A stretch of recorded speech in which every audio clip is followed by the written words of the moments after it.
afternoon, ladies and gentlemen. Dave with Spruce Industries here for another special Beyond the Product segment on www.spruceindustries.com.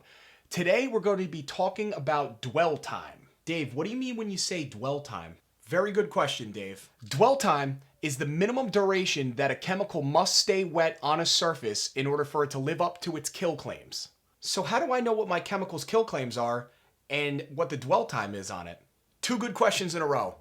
Always look on the label to find out the dwell time and the kill claims. For example today, I'm going to use the Purell Surface Sanitizer, whose kill claims, as I can read on the back of the label here, are norovirus, rhinovirus, influenza A, salmonella, and a host of others. Dwell time, 30 seconds. So if I wanted to make sure that my desk was completely clear of those viruses, I would first spray down my desk and wait for 30 seconds.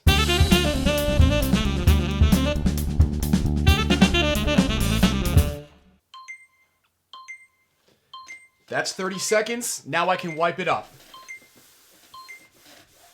This desk is now norovirus, influenza A, and rhinovirus free. Thanks for watching, everybody. It is imperative to know how your chemical works, what the kill claims are, what the dwell time is, to be certain that your facility is safe, clean, and healthy. Thank you.